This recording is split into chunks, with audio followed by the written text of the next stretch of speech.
Alright students, I have a couple of announcements regarding how the statics and fluids classes are going to function from now until we go back to normal classes.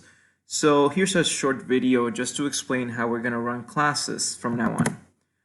So first of all, you all know that we're having online classes starting this Wednesday and culminating on Friday of next week. The week after that we have spring break, and the week after spring break, well, we don't really know what's going to happen. So there's one possibility that we return to on-campus classes so that everything resumes as usual. Or there's another possibility, and that's that we're going to continue doing fully online classes until the end of the semester. Now, regardless of what happens, I don't think it's going to affect us that much, but there will be some changes to these classes. So first of all, we won't have a departmental final for fluids and for statics. I already told some of you guys about this, so that means that I have to write your final exam.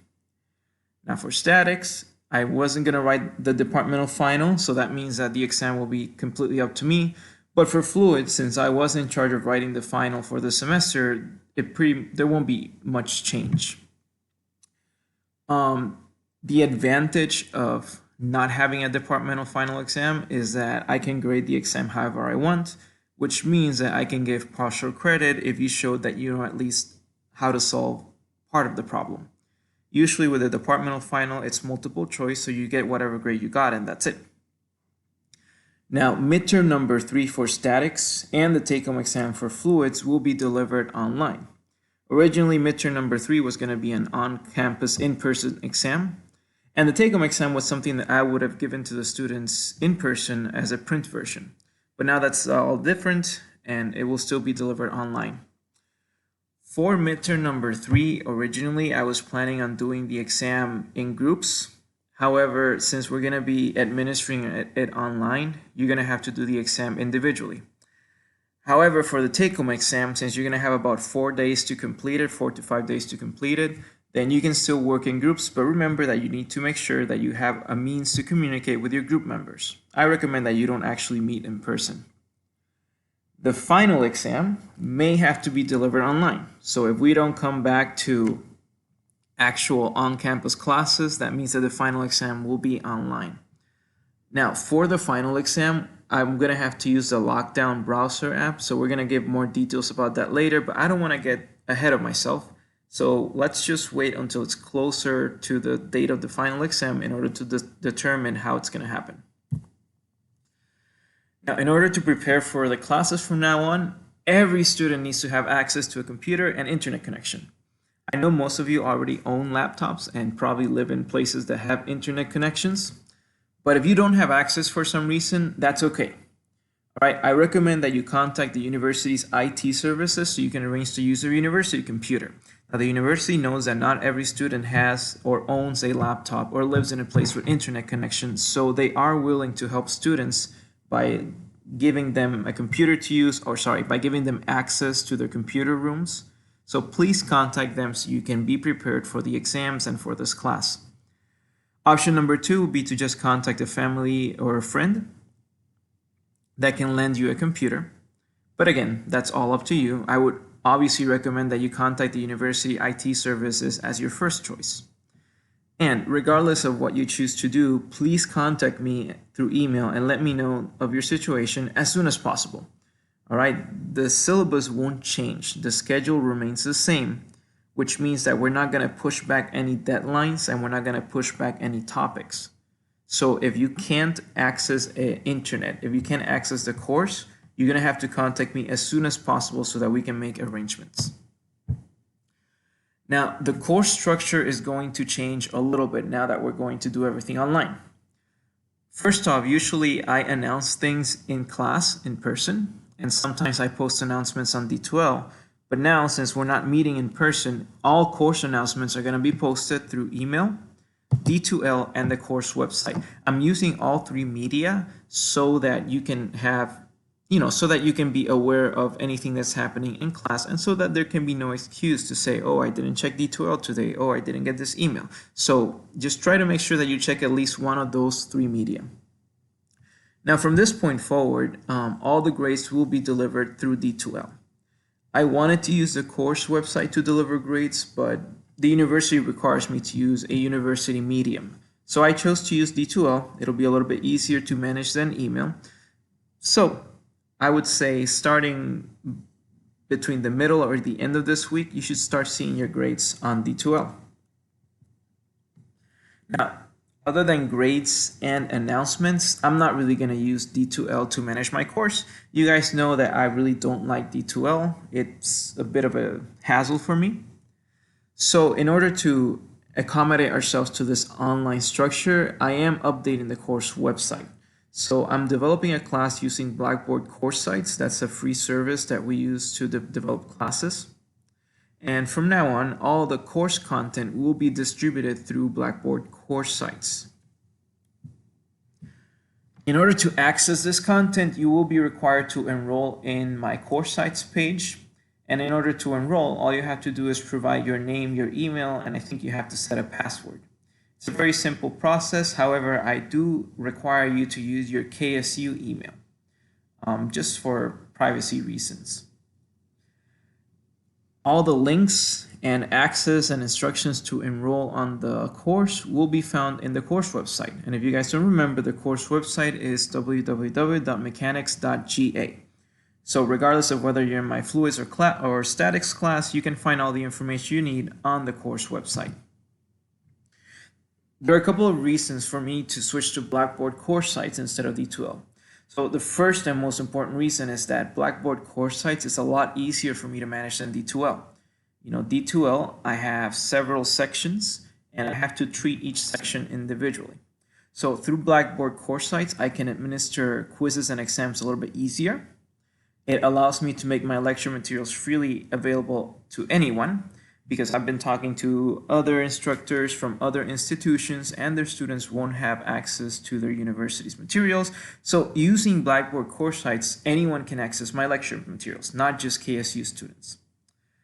However, this is a little bit better than just posting my material on my website, because since it requires enrollment, it allows me to keep track of who's registered in my class. So I think it's a little bit of a better approach for me to manage my class. Now, course sites will also allow me to combine multiple sections of a class into one course, which means that I'll have one fluid mechanics course and all my fluid students will be registered in that course or will be enrolled in that course. That means that I don't have to post materials twice, I don't have to post announcements twice and all that stuff. And it also gives me more control over what I post. Since course sites is not managed by the university, I can post my lecture notes a little bit more freely. Now, the format of the lectures will obviously change. Since we're not meeting in person, then there really won't be any lectures. However, I've gotten a couple of emails from a couple of you asking if there's any way that I can prepare a lecture. So I've decided to pre-record some videos for some of my lessons. I can't really promise that I'll record videos for all my lessons, but at least I'll try to record videos for the most important parts of the lessons. However, I don't want you to depend solely on these videos. Like I mentioned in class, you have the syllabus, you have the textbook, so your main source of instruction should be the textbook or the lecture notes. I'm going to try to split my videos into theory and examples. So instead of having 1 hour and a half long video, I'm probably going to split it into multiple 5 to 10 minute videos so that you can navigate through them a little bit easier.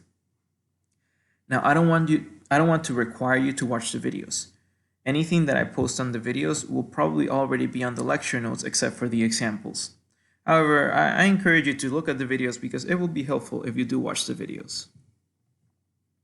Now, office hours will be a little bit different now. Office hours will be held through email, and that means that you can just email me at any point with any questions you may have, and I will do my best to respond quickly. Since I'm pretty much staying home these next 2 to 3 weeks, because most of my work now is being done from home, I'm going to try to keep my email open throughout most of the day and answer questions as quickly as I can. I'll still hold review sessions, and my SI for statics will still hold review sessions as well. Now we're going to hold these review sessions through Blackboard Collaborate. Now that's a video or audio chat room that will allow us to communicate with everyone at the same time. We're going to pre-schedule these session times, and we're going to announce them to all the students. Now you don't have to attend these sessions, so they don't count as attendance. However, they are highly encouraged and I will be counting them as part of your participation grade. Now, a couple of final notes. First of all, thank you for your patience as we've been sort of scrambling to turn this class into an online class. I know all of you, most of you for statics and fluids are waiting on your grades for exam number 2. So just be patient. Those grades will be posted this week on D2L.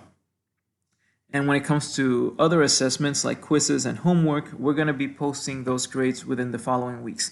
I still need to see if my student assistants have permission to work during the online portion of this class. So if they do have permission to work, we will continue to grade your assessments and post them. But if they don't, you may have to wait until after spring break to see your other grades.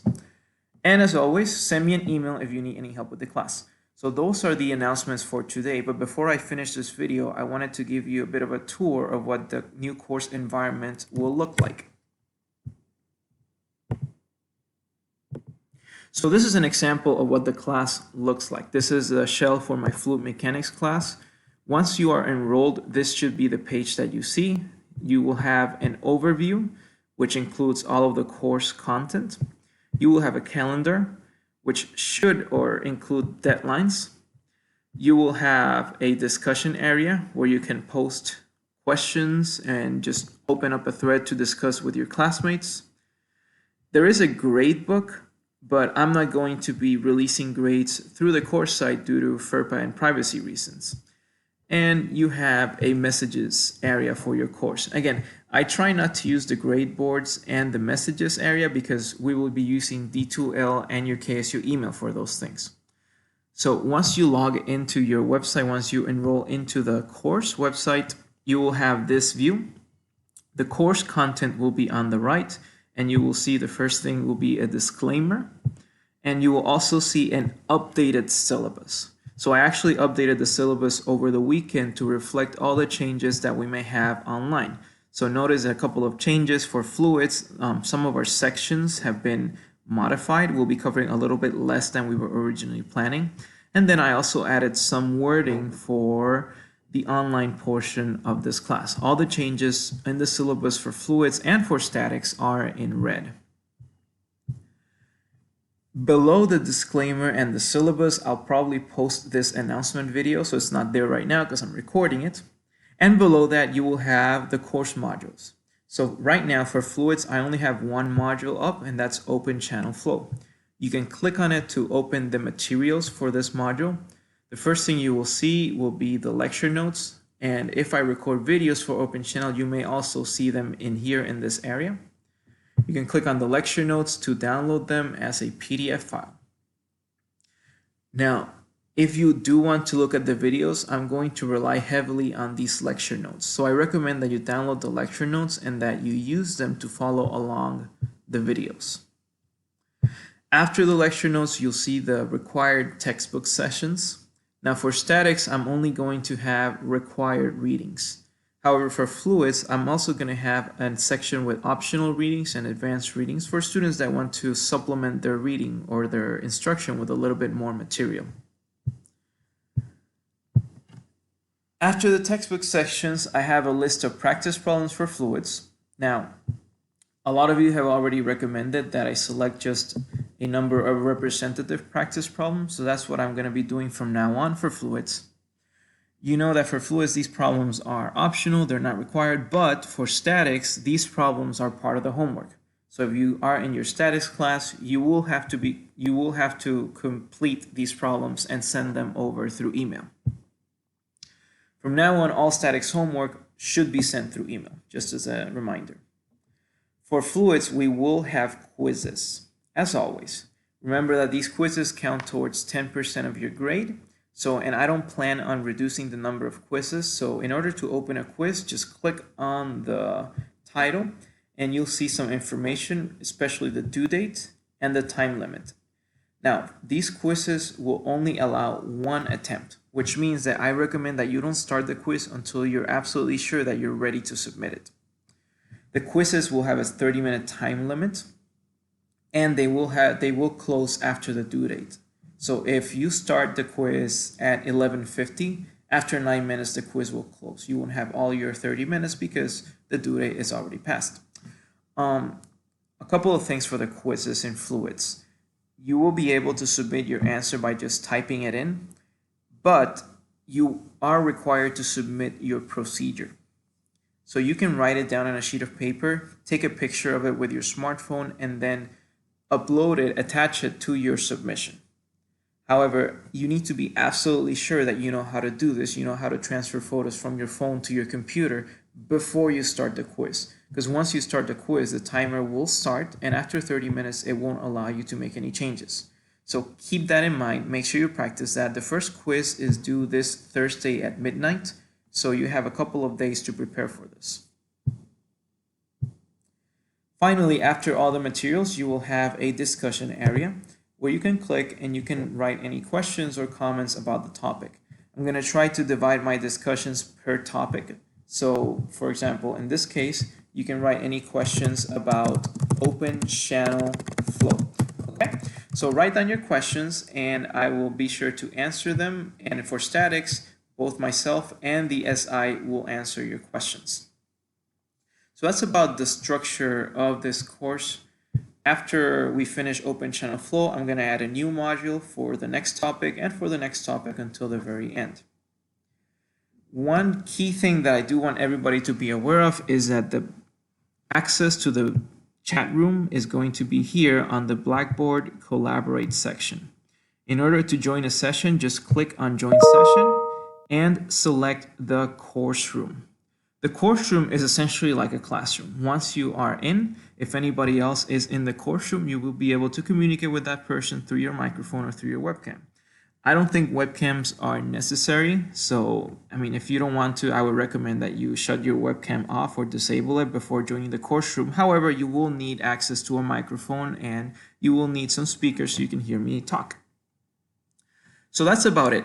I'm going to be posting more announcements later as the class starts to develop, but for now, hopefully this video will provide you with everything you need to start working on this online class.